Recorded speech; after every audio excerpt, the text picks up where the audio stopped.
esteve aqui 3 anos antes, em 1859, novembro e dezembro de 1859, ele ficou admirado do pouco conhecimento que nós, pernambucanos, tínhamos do passado, que ele chamava de passado glorioso, quer dizer, aquele passado de guerra holandesa, da Revolução de 1710, de Bernardo Vieira, essas coisas. Então, sugeriu, dizem que não, há uma corrente que acha que não houve isso. Ele então achou que deveria ter uma instituição aqui para zelar pela história do estado, da província.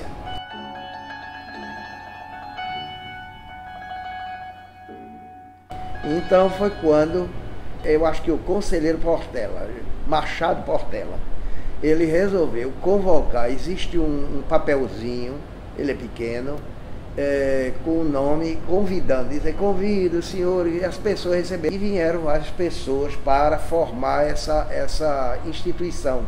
E isso em janeiro. Quando foi em agosto de 1862, houve a reunião definitiva de criação do Instituto, que já estava, claro, criado e tudo.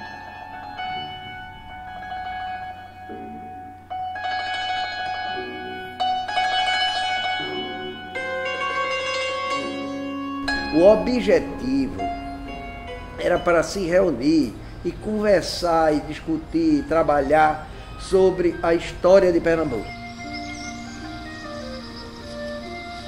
E aí foi quando começou a se descobrir, inicialmente era onde estava enterrado João Fernando Vieira, onde foi sepultado André Vidal de Guedes, Henrique Dias, essas coisas que foram as primeiras providências.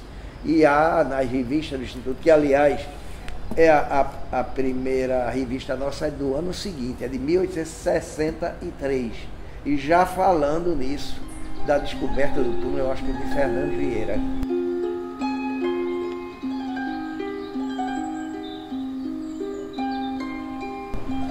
E os fundadores mesmos, mais responsáveis, estão ali retratados, um por um. É uma composição, é um quadro de Odilon Tucumã. E esse quadro tem o retrato de cada um dos 5 fundadores. E o Instituto Arqueológico é o segundo no Brasil. Inicialmente era Instituto Arqueológico e Geográfico Pernambucano. E em 1900, eu creio 1920 ou 22, quer dizer, quando houve o 60º aniversário, 60 anos, acrescentaram, como já fazia 60 anos que ele tinha arqueológico, a maioria não quis tirar. Aí acrescentaram histórico, aí ele ficou com esse nome gigantesco, que dá trabalho de dizer, Instituto Arqueológico e Histórico Geográfico Pernambucano. E a partir de voltando lá, passado, eu acho que 63, também criou-se um museu. Naquela época, no século XIX, o negócio era curiosidades. E depois mudou, a Belle Époque chegou.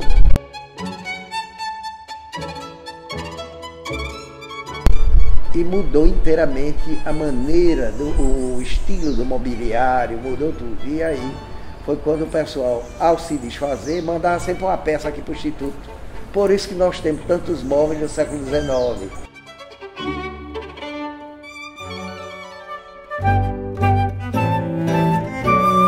Sala das Lutas Libertárias, que é a sala, vamos dizer, que tem mais armas, tem mais algo referente às lutas e revoluções por que Pernambuco passou.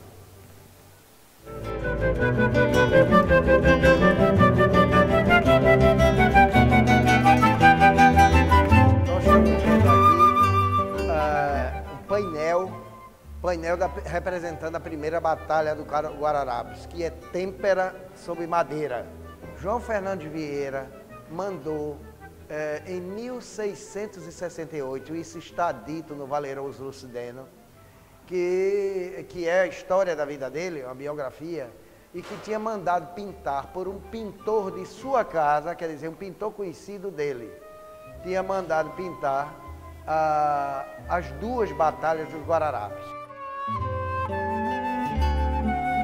Então, vocês têm aqui a descrição da batalha, aqui embaixo. Esses aqui do lado direito são os holandeses, tá vendo? Vermelho, branco e azul são as cores holandesas. E lá em cima tem índio, tem tudo. E Frei Joaquim dos óculos está ali no meio da batalha de óculos ali, abençoando, com um crucifixo na mão, uma coisa assim. Essa é a primeira batalha.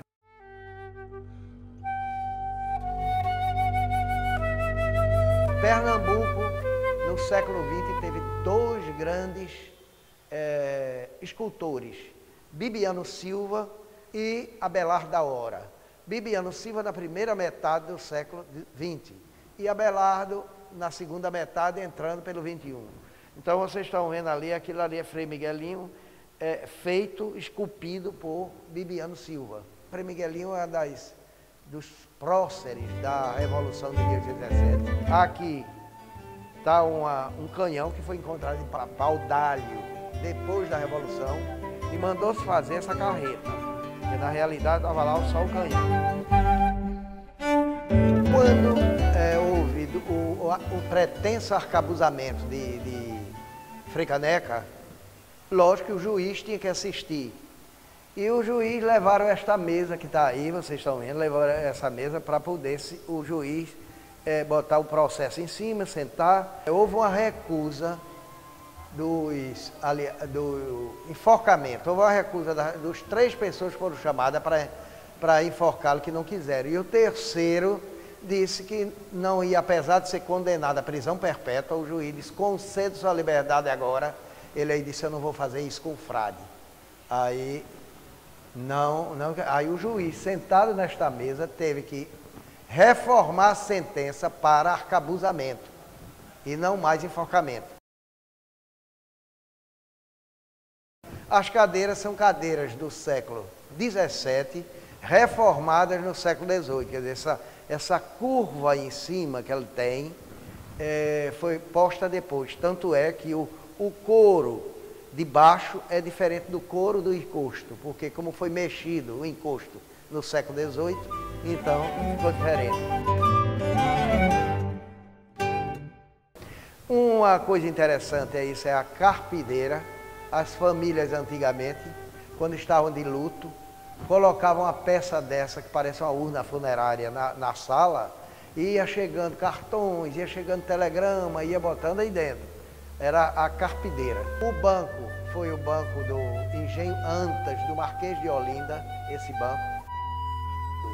Você pode ver aqui o retrato, o grande retrato, doado em 1904 aqui ao Instituto. O retrato Nassau, ainda relativamente moço. Tem esse retrato e tem um retrato de lá, é o que foi doado à Prefeitura do Recife, pela Prefeitura de Amsterdã, e o prefeito Novaes Filho mandou entregar aqui ao Instituto. Que era o melhor lugar para estar, era aqui no Instituto Arqueológico. Aqui uma coleção de arma branca, tem armas aqui do século XVII, rapieira chamada, o emblema de uma categoria maçônica de Manuel de Carvalho Paz de Andrade, da Revolução, da Confederação do Equador, a Revolução de 1824. Aí, a espada do capitão José de Barro Lima, que foi quem matou, com ela traspassou o Brigadeiro Barbosa e deu início à Revolução de 1817. A bata, também maçônica, de Manuel de Carvalho Paz de Andrade, de outro grau. O retrato, esse não é o original está restaurado lá dentro, esperando a restauração da moldura. Esse é Domingos José Martins, que é o grande herói do Espírito Santo, tanto que foi aquele que casou na Capela da Jaqueira com a filha de Bento José da Costa, Domingos José Martins. Na Galeria degli Uffizi, em Florença, existe o retrato de 20 generais espanhóis. Os 20 generais que estão na Galeria dos Ofícios, em Florença, 4 dizem respeito à guerra holandesa, aqui. E este aí é o Francisco Barreto Menezes, que foi quem assinou, junto com o general holandês, assinou a rendição. Que apesar de ser considerado português, vamos dizer, nasceu em Lima, quando o pai dele estava por lá. Aqui é o Salvador Correia de Sá e Benevides. Salvador Correia de Sá é um dos tais que também veio combater os holandeses. São os 4 heróis da restauração. Henrique Dias, representando os negros. Antônio Filipe Camarão, representando os índios. João Fernandes Vieira, que aliás é o único do qual se tem realmente um retrato autêntico. E o outro é André Vidal de Negreiros, que foi, ao morrer, foi sepultado no Engenho Novo, em Goiânia. André Vidal de Negreiros. São os 4 heróis da restauração, quer dizer, os negros, os índios, os, vamos dizer, não é mulato, mas os habitantes da terra, ele não deixa de ser mulato, e aqui o branco, que era João Fernando Vieira. Agora vocês vejam uma série de armas aqui que nós temos, de mosquete e arma de longo alcance, tudo da época, com arma de pederneira, arma de chumbinho, arma de chumbinho, e tem também ali 3 armas que foram de Canudos, da Guerra de Canudos, tem ali também, foram usadas lá. O que vocês vão ver nessa vitrine tem armas, em cima está o retrato de Maurício Nassau, pintado já na velhice, ele ostentando a Ordem do Elefante, que é uma ordem dinamarquesa. Já faz muito tempo, foi em 1938, foi a prefeitura de Amsterdã que nos doou, a prefeitura daqui. Aqui são armas, vocês veem, tem um arcabuz, tem acho que 2 arcabuzes aqui, de armas, garrucha também, são armas do século XVII e XVIII que chegam aqui.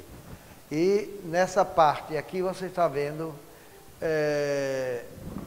o Conde de Bagnuolo e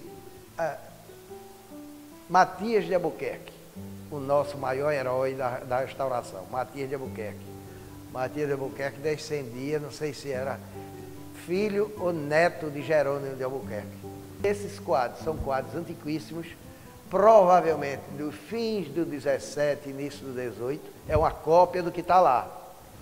E aqui é o Conde de Bagnuolo, Giovanni de Sanfelice, que aliás já estava morto quando chegou o título dele de Conde. Essa é que é a verdade. Outra mesinha, século XVIII, estão vendo aqui. E ao final um tronco, embaixo um tronco que pertenceu ao engenho aqui em Pernambuco, século XVIII. O engenho Tapera. Enfim, agora em cima está a segunda batalha do Guararapes, porque você pode ver ali embaixo a assinatura do homem dizendo Galvão oferece, 1801. Ele, 1801, jamais conseguiria fazer uma cena dessa com essas roupas, não, esses trajes. Jamais poderia fazer. Quer dizer que o que ele deve ter feito é restaurado as batalhas e não pintado.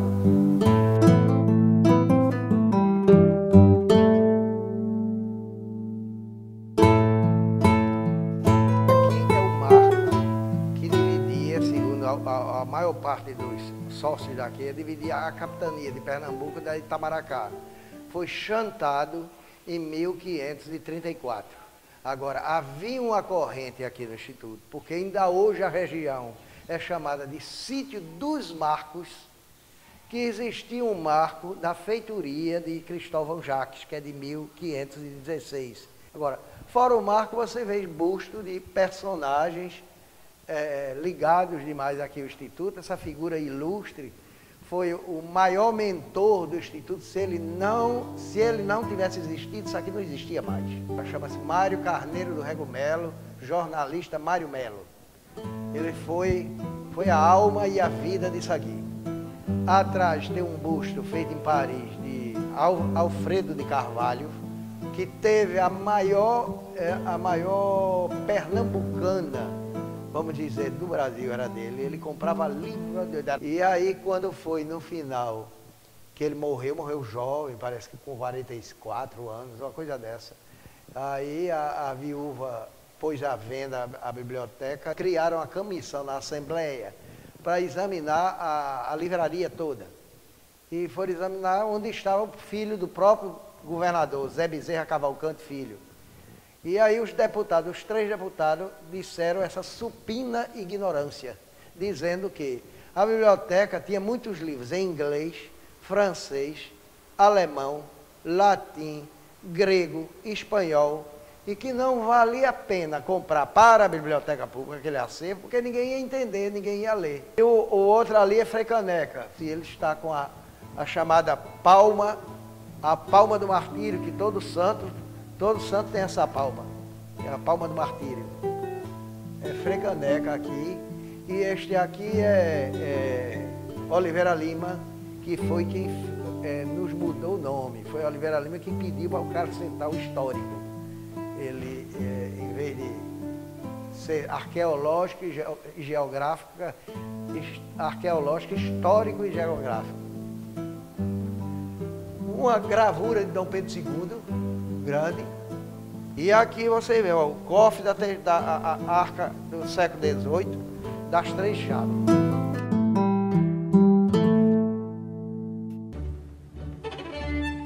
Bom, essa é a sala, vamos dizer, eu chamo da burguesia, quer dizer, do alto comércio é que está aqui representado, a maior parte das pessoas.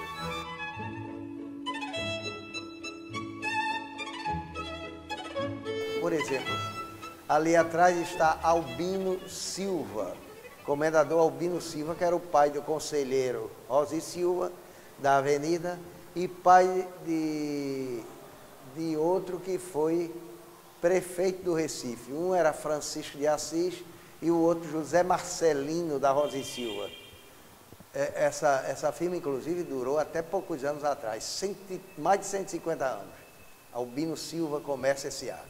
E aqui na minha frente está chamada as 5 gerações, porque Maria Joaquina Pérez Campelo, que era casada com José Isidoro, eu acho, Burli, e foi uma família de comerciantes, do alto comércio. Depois a filha casou com Cláudio do B, que era um de nacionalidade francesa, porém nascido em Lisboa, e é a descendência justamente dessa filha dela, Josefina, casada com Burli do B. Está ali a bisneta de Josefina no colo dela, que foi freira do Sacré-Cœur, Cristina. Você está aí, está sentada num banco imenso, que foi do Engenho Noruega, é um banco do século XVIII, finzinho do século XVIII, e era tão importante na Casa Grande do Engenho Noruega, citado demais por Gilberto Freire. Aliás, tem um desenho de Cícero Dias, na edição de Casa Grande Senzala, da Casa de Noruega, que se dizia a sala do banco, pela importância que o banco tinha. E era nele que o capitão Manuel Tomé de Jesus, o proprietário de Noruega, recebia os empregados dele. No outro canto está uma estátua representando Portugal, e que ela era da Praça Sérgio Loreto, lá no bairro de São José. Mas quando veio para cá, ela estava assim, descabeçada, decapitada. E aí isso foi reconstituído. Felizmente ficou perfeito, na base de fotografia de outras estátuas iguais, e foi reconstituído. E vocês estão vendo aqui na parede, primeiro, um alto comerciante, Henrique Bernardes de Oliveira, cuja casa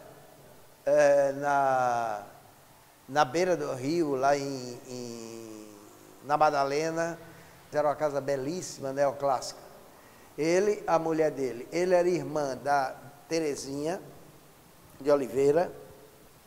Terezinha era baronesa de Águas Belas. E a mulher dele é aquela ali, Mariana da Cunha Magalhães. era irmã do barão de Águas Belas, João da Cunha Magalhães, comerciante também. Por isso que eu digo que essa é a sala dos comerciantes. Vocês veem, o mobiliário aqui é todo da primeira metade do século XIX, até 1850. São móveis estilo assim, império. Os dois marquesões são império, bem simples. Caminhando cá, nós temos uma mesa elástica enorme que nos foi doada agora foi uma herança de Dona Marina Bandeira, no Rio de Janeiro, nos mandou para cá, porque alegou ela que esses móveis saíram daqui em 1899, da Rua da Aurora, e voltaram 120 anos depois. Defronte de mim está Georgiana Tasso. É uma jovem que morreu aos 19 anos de idade, tuberculosa. Georgiana tinha essa cabeleira imensa e fazia-se uma trança bem grossa. E ela enrolava e punha no alto da cabeça. Quando ela morreu, a mãe, a maneira, isso é influência vitoriana, inglesa. A mãe cortou a trança e colocou numa moldura oval com uma marrafa de ouro e brilhante segurando. Dona Lotinha Pessoa de Queiroz, a esposa do Chico Pessoa de Queiroz, frequentava a sessão espírita.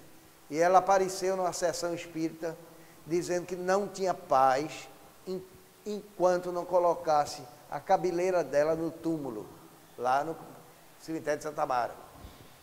E aí, seu Jorge, que era sobrinho dela, estava vivo, não admitiu, deixa aí. Passa-se os anos depois, seu Jorge já falecido, vai que Dona Lotinha aparece novamente e diz que ela estava chorando muito, revoltada, porque ainda não tinham colocado a cabeleira dela, a trança dela no cemitério, no túmulo. E aí levaram a sobrinha neta, Maria Cristina Tasso, disse: eu vou resolver. Tirou da parede, botou num saco e levou para o túmulo. Está lá já no túmulo, é aquele túmulo enorme, neogótico que tem em Santa Mara.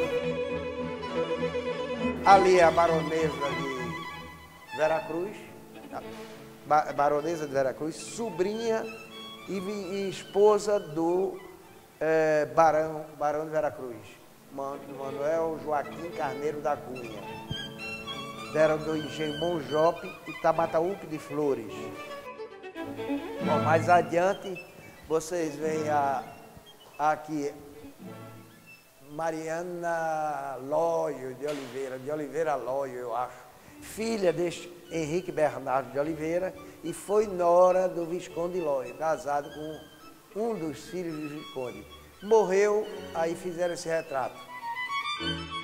E lá embaixo, o sogro dela, o Visconde Lóio, que era comerciante, era dono de uma padaria na rua do Pilar, lá na Rua de São Jorge, aliás, no Pilar, no bairro do Recife. Foi enricando, terminou usineiro lá em Goiânia e dono e proprietário daquela casa que é hoje o Palácio do Bispo em São José do Manguinho. Era a residência dele, José da Silva Lóio. Aí tornou-se Visconde de Silva Lóio por Portugal, mas era do comércio, sempre foi comerciante. E lá embaixo, vocês veem a única coisa assim, realmente histórica, é uma escrivaninha que pertenceu ao Padre Miguelinho, herói da Revolução de 1817. Aquela escrivaninha lá embaixo parece mais um piano, mas é influência inglesa. É um estilo império inglês, 1810, por aí.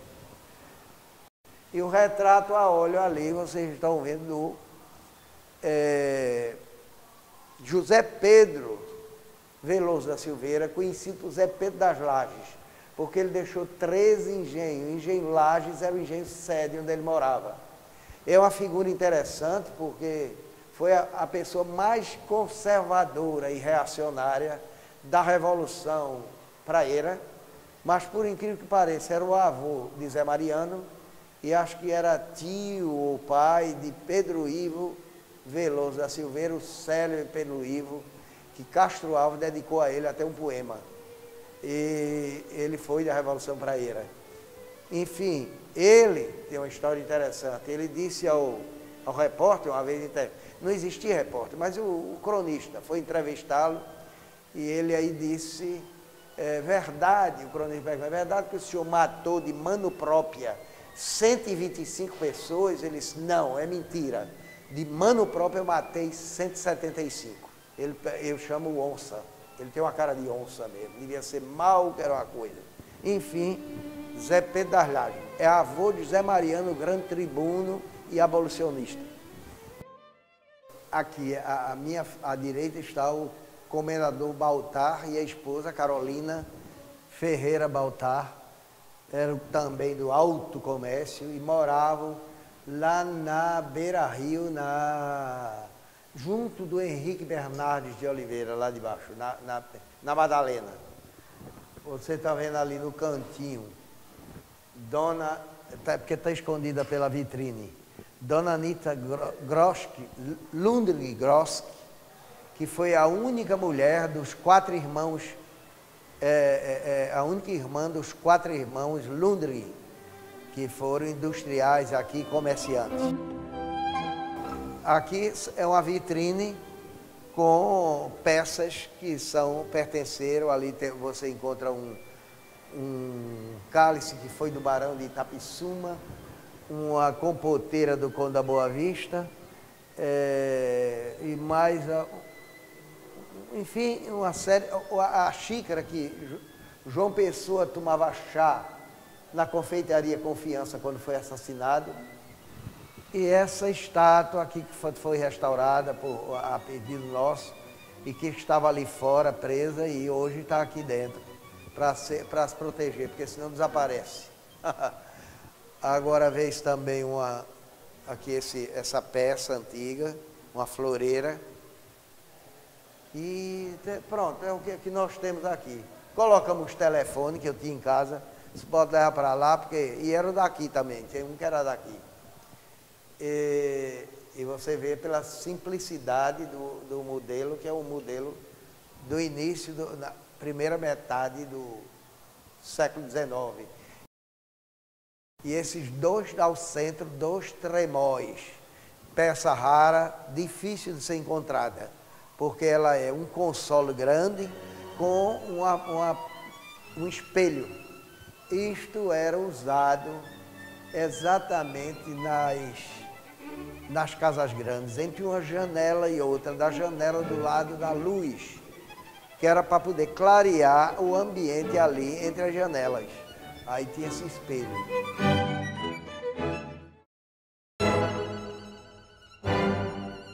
Bom, estão vendo aqui um cabriolé, talvez, uma carruagem. A gente pode até chamar de carruagem. Inglesa, claro que é inglesa porque a condução é do lado direito. Vocês podem observar aqui, é do lado direito onde está a condução. Ela pertenceu a José de Souza Leão, barão de Gurjaú. E não é nossa, ela está aqui depositada por tempo indeterminado, a pedido da Fundação Joaquim Nabuco, a Fundagem, porque iam se desfazer lá, iam levar para o engenho Maçangano, quando então uma sócia nossa, que é de lá, Ciema, pediu para vir para cá. E ficou aqui, ficou ótimo, muito bem disposto. É um carro-chefe. Nós temos aqui em cima um retrato a óleo de D. João da Purificação, Marques Perdigão, que durante 46 anos foi bispo de Olinda. Exatamente ali onde está a mão dele com a pena, na ponta da pena tinha uma assinatura, provavelmente era a assinatura do pintor. infelizmente foi cortado. Aqui junto está o bispo Azeredo Coutinho, que é o fundador do Seminário de Olinda e autor do primeiro livro de ciência política e ciência econômica que foi escrito no Brasil. Azeredo Coutinho. Foi muitos anos bispo de Olinda. Depois um quadro a óleo também de Dom Vital, Dom Frei Vital Maria Gonçalves de Oliveira, que é candidato a santo e foi bispo de Olinda também. Em seguida vem Monsenhor Muniz Tavares, que foi nosso primeiro presidente do Instituto, Muniz Tavares, pintado por Baltazar da Câmara. Depois, Padre Lino do Monte Carmelo Luna, que foi frade e depois resolveu ser secular. E é o historiador da igreja em Pernambuco. Do lado de cá, a gente vê Dona Argemirinha. Dona Argemirinha é uma tela pintada em Paris, de Biançan. E Dona Argemirinha era, acho que, a mãe de José Higino Duarte Pereira. E do lado de cá está uma tela a óleo de Van Hagen, Visconde de Porto Seguro, historiador. Depois uma tela que veio lá do Maranhão, eu acho que do Convento das Mercês, retratando Padre Antônio Vieira.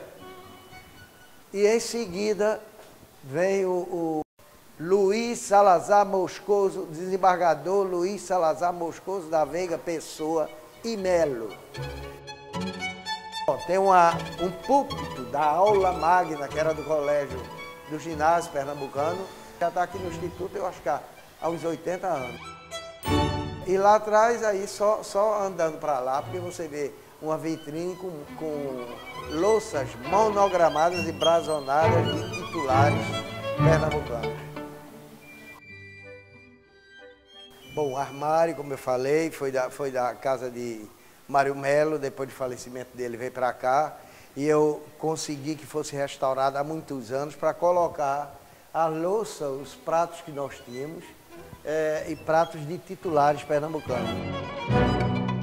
Lá em cima você vê uns pratos de Delft do século XVIII, de 1742, e vê também um prato inglês muito curioso, porque ele tem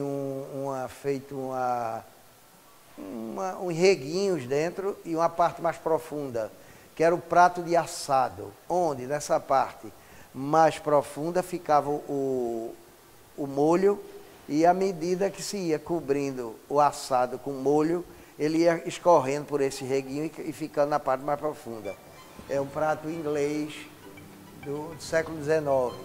Aqui nós temos pratos de Barão de Petrolina, Barão de Morenos, Conde da Boa Vista, Visconde de Campo Alegre, Barão de Veracruz, o conselheiro Luiz Felipe de Souza Leão, Barão de Casal Vasco, Barão de... Eita, tem o Visconde de Utinga, quando ainda era barão, Barão da Solidade, que era genro do Barão de Souza Leão.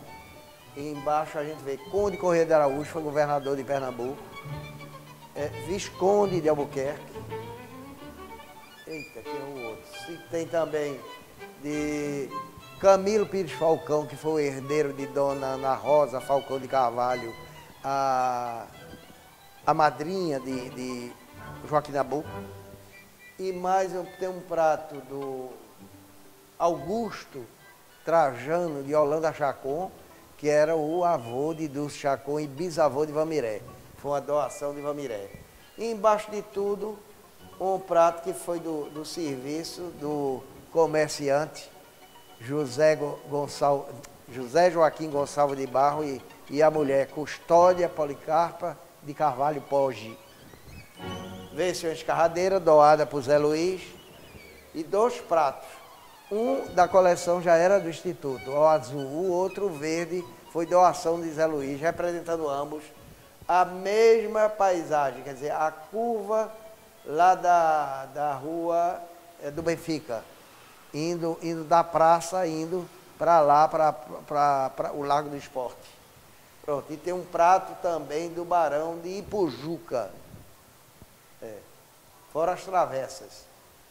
Sim, e um pires do Duque da Palmela, que foi primeiro-ministro e político famoso em Portugal. E esteve aqui quando Dom João VI estava. Agora, do lado de lá, tem um retrato do irmão que eu acho que era médico, um Carneiro da Cunha, que é Antônio, me parece, de Siqueira Carneiro da Cunha, que era irmão de Zé Mariano. E tem uma série de xícaras, grandes xícaras de chávena, e uma terrina. Tem uma terrina que foi do serviço da Oeste Telegráfico, foi doação também de Zé Luiz. Os últimos donos do engenho Galileia, que foi desapropriado por Dr. Arraes para a Liga Camponesa. Enfim, é uma série de peças que tem ali